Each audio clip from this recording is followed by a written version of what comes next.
காலேஜ்ல படிக்கிற பையன் பொண்ணுங்க கூட பேசுறது பெரிய விஷயமா? அத நம்ம கண்டுக்க கூடாது. அதுதான் நமக்கு பெருந்தன்மை. உங்களுக்கு என்ன புத்தி கித்தி கெட்டு போச்சா? வயசு பையன் பொண்ணுங்களோட பேசிக்கிட்டு இருக்கான். ஏன்டா இப்படி பண்றேன்னு அவனு கேட்காம எனக்கு வந்து புத்தி சொல்லிக்கிட்டு இருக்கீங்க? அப்பானா மகன் தப்பு பண்ணும்போது கண்டிக்க தெரிஞ்சிருக்கணும். சரி, நான் கண்டிக்கிறேன். ஏண்டா அப்பா, நான் அன்னைக்கே உங்ககிட்ட சொன்னேன்ல, அம்மாக்கு சில விஷயங்கள் பிடிக்காது, கோபம் வரும், அவ கோவப்படுற மாதிரி நடந்துக்காதுன்னு சொல்லியிருக்கேன்ல. அதே மீறி நீ இப்படி நடந்துகிட்டு இருக்கேடா, என்னடா அர்த்தம்? சாரிப்பா, தெரியாம பண்ணிட்டேன். இனிமே அப்படி பண்ண மாட்டேன். பார்த்து பதுவுசா நடந்துக்கோ, இல்லைன்னா எல்லாருக்குமே சிக்கலாயிடும். இல்லப்பா, இனிமே இப்படி நடக்காது.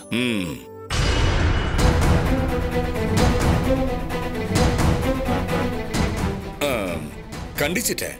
இனிமே பொறுப்பா நடந்துக்கோ. என்னத்த பொறுப்பா நடந்துப்பா? இதான் நீங்க கண்டிக்கிற லட்சணமா? காதுக்கு நோகாம வாயும் வலிக்காம நல்லா கண்டிச்சீங்க. இத பாரு, இன்னொரு வாட்டி எவகிட்டயாவது பேசுனேன்னு தெரிஞ்சுட்டு தொலைச்சு புடுவேன், தொலைச்சு. பத்மா, போன் பேசுறது எல்லாம் ஏன் தப்புன்னு சொல்ற? ஆமா, இன்னைக்கு போன்ல பேசுவான், நாளைக்கு நேர்லயே பேசுவான். அதுக்கப்புறம் எவ்வளவு ஒருத்தி இழுத்துட்டு வந்து இவ்வளவுதான் நான் லவ் பண்றேன், இவளை கல்யாணம் பண்ணி வைங்கன்னு வெக்கமே இல்லாம கேட்பான். இன்னைக்கு கண்டிக்காம அன்னைக்கு தலையில அடிச்சுட்டு அழ சொல்றீங்களா? இந்த வீட்ல ஒரு அசிங்கம் நடந்தது போதும். தொலைசிதான் லவ் பண்றேங்கிற பேர்ல கேவலத்தை இழுத்துட்டு வந்து வீட்ல நிறுத்தினான். நீயும் அதே தப்ப பண்ணேன்னு வச்சுக்கோ, உனக்கும் சேர்த்து தாண்டி சொல்றேன். அப்புறம் நான் மனுஷியாவே இருக்க மாட்டேன். பார்த்து நடந்துக்கங்க. ஏய் வாடி.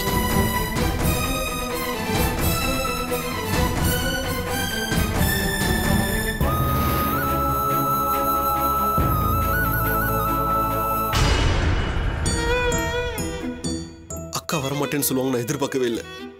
ரொம்ப நம்பிக்கையோட போனேன். அம்மாவோட கடைசி ஆசையை நிறைவேற்றுவாங்க, அம்மாவை கூடவே இருந்து பார்த்துப்பாங்க நம்பினேன். முகத்துல அடிச்ச மாதிரி அவமானப்படுத்தி திருப்பி அனுப்பிட்டாங்க. அவங்க எனக்கு மட்டும் அம்மா இல்ல, அவங்களுக்கு அம்மா தானே. எல்லாம் சரி, ஆனா துளசியோட வேதனையை நீங்களும் புரிஞ்சுக்கணும். உங்க அம்மாவால அவ எந்த அளவுக்கு... அக்காவுக்கு அம்மா பண்ண துரோகத்தை நான் நியாயப்படுத்த விரும்பல. ஆனா என்னைக்கோ பண்ண தப்புக்கு இன்னைக்கு அவங்கள தண்டிக்கிறது எந்த விதத்துல நியாயம்? அம்மா இந்த மாதிரி சிச்சுவேஷன்ல இருக்காங்கன்னு உங்களுக்கே தெரியும், அது அக்காவுக்கும் தெரியும். கேன்சர் வந்து நாளை எண்ணிக்கிட்டு இருக்காங்க. கடவுள் மனசு வச்சா அதிகபட்சம் 6 மாசம், அவ்வளவுதான். அதுக்கப்புறம் ஐயோ, அம்மா மிஸ் பண்ண போறத நினைச்சா ரொம்ப வேதனை இருக்கு தீபா. ஐயோ, மனசை விட்டுறாதீங்க, அம்மா கொன்னும் ஆகாது. இல்ல தீபா, அப்பவே முடியாதுன்னு கை விரிச்சிட்டாரு. காப்பாற்ற முடியும்னா அவரே ட்ரீட்மெண்ட் கொடுத்து காப்பாத்திருக்க மாட்டாரா? மெடிக்கல் ரிப்போர்ட்ஸ் எல்லாம் பார்த்து அப்பா நிஜமாவே நொறுங்கி போயிட்டாரு. அம்மா உண்மையிலே சீரியஸ் கண்டிஷன்ல இருக்காங்க. அம்மா பண்ண தப்பெல்லாம் இப்பதான் ரியலைஸ் பண்ணிட்டு இருக்காங்க. துளசிக்கு துரோகம் பண்ணிட்டேன், அவளை எப்படியா சமாதானம் பண்ணி வீட்டுக்கு அழைச்சிட்டு வா, அவளை கூடவே வச்சு பாத்துக்கிறேன்னு இப்ப ஃபீல் பண்ணி பேசுறாங்க. அம்மாவோட கடைசி ஆசை இது. அம்மாவா வேணாம், சாக போற யாரோ ஒருத்தரா நினைச்சு அவங்க ஆசை நிறைவேற்றுறதுக்காது அக்கா வந்திருக்கலாம். அவங்களை எப்படி சமாதானம் பண்ணி வீட்டுக்கு கூட்டு போறதுன்னா எனக்கு ஒண்ணுமே தெரியல. அம்மா ஆரோக்கியமா இருந்து துளசியை பார்க்கணும் சொல்லியிருந்தா அதுக்கு நான் சம்மதிச்சிருக்கவே மாட்டேன்.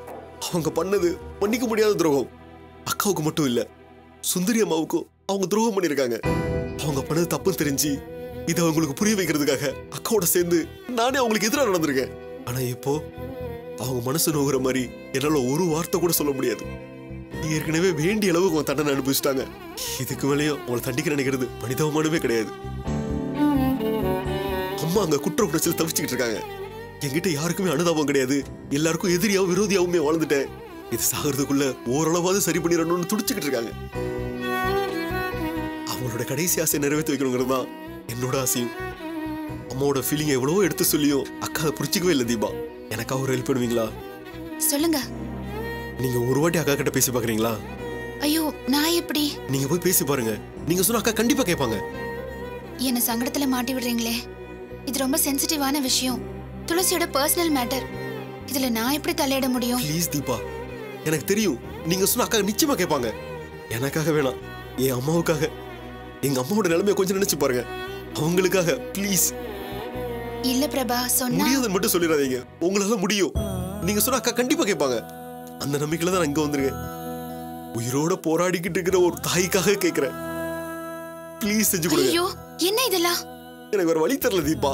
அம்மாவோட கடைசி ஆசையை நிறைவேற்றாம போயிட்டேன்னு காலம் ஃபுல்லா வேதனைப்படக்கூடாது தீபா. சரி, நான் துளசி கிட்ட பேசுறேன். தேங்க்ஸ் தீபா. ஆனா துளசி இதுக்கு ஒத்துப்பாளான்னு தெரியலையே. கண்டிப்பா ஒத்துப்பாங்க, எனக்கு நம்பிக்கை இருக்கு. ஓகே தீபா, அம்மா தனியா இருப்பாங்க, நான் வரேன்.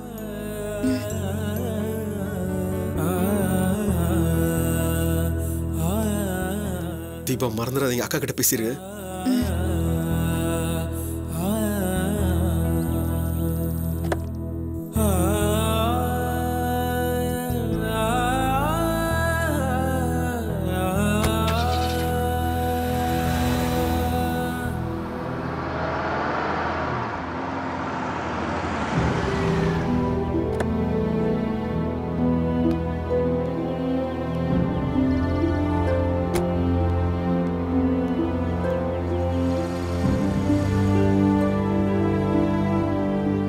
என்னம்மா தம்பி என்ன விஷயமா வந்துட்டு போறாரு? அதை ஏன்பா கேக்குறீங்க? அவங்க அம்மாவை நினைச்சு ரொம்ப வருத்தப்படுறாரு. இருக்காதாமா பின்ன, எனக்கு கேன்சர்னு நீங்களாம் எப்படி துடிச்சு போயிட்டீங்க? பிரபாகருக்கு இன்னும் கல்யாணம் வேற ஆகல. அத அந்த அம்மா கண்ணால பாத்துட்டு போயிட்டாங்கன்னா கொஞ்சம் நிம்மதியா இருக்கும். அப்பா, எனக்கு என்னமோ அவங்க திருந்துட்டாங்கன்னு தோணுதுப்பா. துளசியை வீட்டுக்கு வர சொல்லி பாத்துக்கணும்னு நினைக்கிறாங்களாம்ப்பா. அப்படியா? கேட்கவே ஆச்சரியமா இருக்கம்மா. அந்த அம்மா எதுக்குமே அசைஞ்சு கொடுக்காதவங்க, தப்பே பண்ணாலும் தான் பண்ணது சரிதான்னு சாதிக்க நினைக்கிறவங்க. அப்படிப்பட்டவங்க கடைசி காலத்துல துளசியே தாம் பொண்ணா மதிச்சு ஏத்துக்க நினைக்கிறாங்கன்னா அது நல்ல விஷயம் தானம்மா. ஆனா துளசி அதுக்கு ஒத்துக்கலப்பா. ஏமா? என்னமோ தெரியலப்பா. பிரபா போய் பேசி பாத்திருக்காரு. அம்மா உன்னை கூட வச்சு பாத்துக்கணும்னு நினைக்கிறாங்க. இது அவங்களோட கடைசி ஆசை. வீட்டுக்கு வான்னு சொன்னப்ப அவ முடியாதுன்னு சொல்லிட்டாலாம். துளசி அப்படிப்பட்ட பொண்ணு இல்லையம்மா. அம்மா மனசு மாதிரி கூப்பிடுறாங்கன்னு தெரிஞ்சுமா அப்படி சொல்லிடுச்சு. ஆமாப்பா, துளசி கிட்ட போய் பேசி பாருங்கன்னு பிரபாகர் என்கிட்ட கெஞ்சுறாரு. நான் சொன்ன அவ கேட்பாளான்னு தெரியலையே. ஏன் கேட்க கூடாது? என்ன கேட்டா துளசி அம்மாவை பார்க்க போயிருக்கணும், அதுதான் நியாயம். இல்லப்பா, துளசிக்கு அவங்க ஆரம்பத்துல அவங்க என்ன பண்ணாங்க, அவங்க நல்லவங்களா கெட்டவங்களான்றதெல்லாம் இப்ப பேச முடியாதுமா. அவங்களே நோய் வந்து நாளை எண்ணிட்டு இருக்காங்க. பழசெல்லாம் நினைச்சு பார்க்கறதுக்கு இதுவா நேரம்? ஆரோக்கியமா இருக்கிற யாருக்கிட்டையும் மோதலாம், அவங்கள திருத்த நினைக்கலாம், தண்டிக்கலாம். ஆனா உயிருக்கு ஆபத்துன்னு வந்துருச்சுன்னா எல்லாத்தையும் தூக்கி போட்டுடணும், மறந்துடணும், மன்னிச்சிடணும். அதுதான்மா மனிதத்தன்மை. மரணத்தோட கடைசி படியில நிக்கிறவங்கள எதிரியா நினைக்கிறதும் அவங்கள பழி வாங்க துடிக்கிறதும் நியாயமே கிடையாதுமா. மரணங்கிறது எல்லா பாவத்துக்கும் பரிகாரம் ஆயிடுமாப்பா? இருக்கிற வரைக்கும் அநியாயம், அக்கிரமோ, துரோகம்லாம் பண்ணிட்டு சாகும்போது மன்னிப்பு கேட்டா அவங்க பண்ண தப்பெல்லாம் இல்லைன்னு ஆயிடுமாப்பா? நியாயமான கேள்வி. ஆனா இதுக்கு என்கிட்ட பதில் இல்ல, கடவுளாலையும் சொல்ல முடியாது. ஆனா ஒண்ணு மட்டும் சொல்றேம்மா, துளசி போனாவுடைய பொண்ணு. 10 மாதம் சுமந்து இருப்பாங்க, ஒரு வாய் பாலாவது கொடுத்துருப்பாங்க. அந்த நன்றிக்காவது துளசி சில கடமைகளை பண்ணித்தான் ஆகணும். முழுக்க முழுக்க நல்லவங்கன்னு என்னால யாரையும் காட்ட முடியாது. எல்லாரும் எல்லாருக்கும் ஏதாவது ஒரு விதத்துல துரோகம் பண்ணிக்கிட்டு தான் இருக்காங்க. வாழணுன்ற ஆசையில பணத்தை ஆசை பிடிச்சி அந்த அம்மா தப்பு பண்ணிட்டாங்க, நான் இல்லைன்னு. ஆனா தப்பா உணர்ந்து தான் பொண்ணை பார்த்துக்க நினைக்கிறாங்கல்ல, திருந்த நினைக்கிறவங்கள ஏமா தடுக்கணும்? தப்பு பண்ணிட்டாங்கன்னு சொல்லிட்டே இருக்கிறத விட அவங்க திருந்தி வர்றதுக்கான வாய்ப்பை கொடுக்கறதும், அப்படி வர்றப்போ பழச மறந்து ஏத்துக்கிறது தானே நல்லது. அவங்களால துளசி எவ்வளவு அவமானப்பட்டிருப்பா தெரியுமா? தெரிஞ்சுதான் சொல்றேன். பிள்ளைங்க என்ன தப்பு பண்ணாலும் பெரியவங்க அதை மன்னிச்சு ஏத்துக்கிறாங்க. எத்தனையோ பசங்க சொத்துக்காக பெத்தவங்களை அடிச்சு கொடுமைப்படுத்திருக்காங்க. அந்த பிள்ளைக்கு ஏதாவது ஒண்ணுன்னா முதல்ல ஓடியாருது பெத்தவங்களா தாமா இருக்கும். அவன் துரோகி, எனக்கு மகனே கிடையாது அப்படின்னு அவனால இருக்க முடியாது.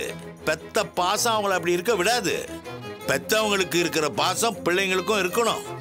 பெரியவங்க மன்னிச்சு ஏத்துக்கிற மாதிரி பிள்ளைங்களும் பெத்தவங்களுடைய தப்ப மன்னிச்சு ஏத்துக்கணும். அதானே நியாயம். நீ துளசி கிட்ட பேசுமா. 1000 பிரச்சனைகள் இருந்தாலும் கடைசி காலத்துல தாயும் பொண்ணும் ஒன்னாவது தான் சரி. அவங்களே நோய் வந்து உடம்பால பாதிக்கப்பட்டிருக்காங்க. அவங்கள மனசால எதுக்குமா நோவடிக்கணும்? துளசிய அவங்கள போய் பார்க்க சொல்லு. சரிங்கப்பா, நான் சொல்றேன். துளசி மாட்டேன்னு சொன்னா விடாத, நிதானமா எடுத்து சொல்லி புரிய வச்சு சம்மதிக்க வை. இல்லைன்னா நான் வந்து பேசுறேன். இல்லப்பா, நானே அவகிட்ட பேசுறேன். பேசுறது முக்கியம் இல்லம்மா, எப்படியாவது துளசியா அங்க அனுப்பிச்சு ஆகணும். அதுக்கான ஏற்பாடு பண்ணு. சரிப்பா, நான் பாத்துக்கிறேன். சந்தேகமே இல்லாம போனா தப்பான அம்மா தான். அதுக்காக அவங்க பண்ண அதே தப்ப துளசியும் பண்ணிடக்கூடாது. பழி வாங்குற உணர்ச்சி பாதியில வந்ததுமா, பாசம் கூடவே பிறந்தது. விரோதத்தை மனசுல வச்சுக்கிட்டு பாசத்தை குழி தோண்டி புதைச்சிடக்கூடாது. அதை துளசி கிட்ட எடுத்து சொல்லு, அவ புரிஞ்சுப்பா.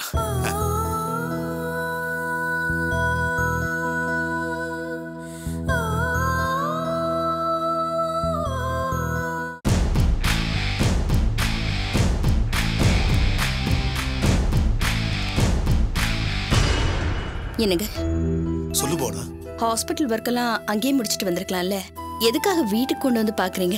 இது ஹாஸ்பிட்டல் ஒர்க் இல்லம்மா. லோன்ல நமக்கு பார்ட் பேமெண்ட் தானே கிடைச்சிருக்கு. செகண்ட் யூனிட்டோட பில்டிங்கை ரீவாலுவேஷன் பண்ணதுக்கு அப்புறம் தான் ஃபர்தரா லோனை சாங்ஷன் பண்ணுவாங்களா? ஓஹோ, நான் ஏதாவது சைன் பண்ணணுமா? நோ நோ, லாஸ்ட் டைம் சுந்தரி தான் லோன் அக்ரிமெண்ட் பேப்பர்ல சைன் பண்ணிருக்கா. இப்போ அவ தான் பண்ணணும். சுந்தரியா? ஆனா அவ எப்படி இங்க? அவளை வர சொல்லிருக்க.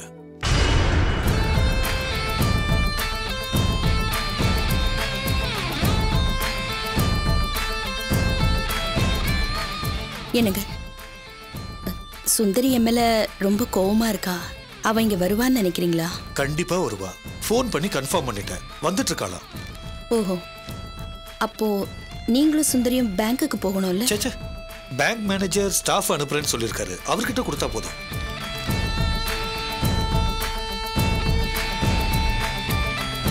டாக்ஸ் ரிசிப்ட் ஒன்று மிஸ் ஆகுது, இந்த வரேன். அப்போ சுந்தரியோட தயவு இருந்தாதான் ஃபர்தரா லோன் சாங்ஷன் ஆகும். இப்படி ஒரு லோன் அவசியமா? இதுக்கு ஏதாவது பண்ணியே ஆகணுமே.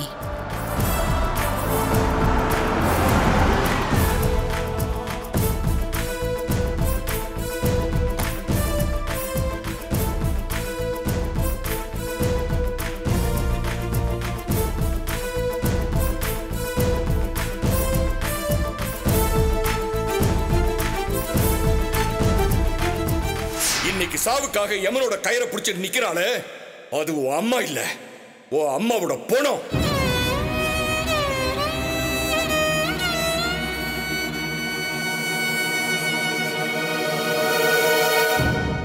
பணம் பணம் பணம்னு பேய அலைஞ்சாலே அந்த பணம் வந்து இப்ப காப்பாத்துமா?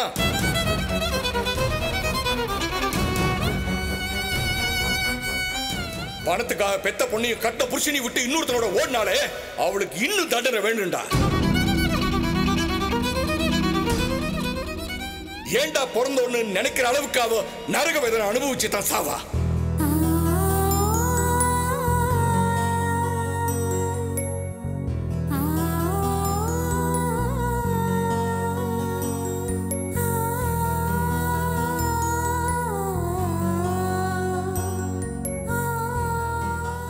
பிரபா, பிரபா, துளசியை பார்க்க போயிருந்தியே, என்னாச்சு? வரேன்னு சொன்னாளா? அவ வருவாள்ல? இல்ல மாமா, ஆக்சுவலி விடுங்க மாமா, இப்போதைக்கு அதெல்லாம். என்னாச்சு? அங்க ஏதாவது பிரச்சனையா? சொல்லு பிரபா. ஆக்சுவலி அக்காவுக்கு இங்க வரதுல விருப்பம் இல்லைன்னு நினைக்கிறேன். நான் தான் அவ முடியாதுன்னு சொன்னாலும் அவளை சமாதானப்படுத்தி இங்க கூட்டிட்டு வான்னு சொன்னேன்ல.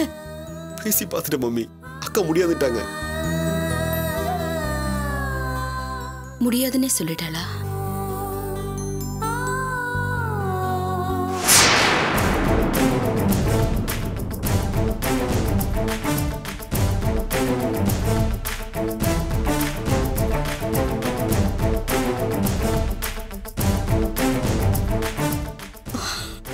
மம்மி, அக்கா வரல, நீங்க வருத்தப்படாதீங்க.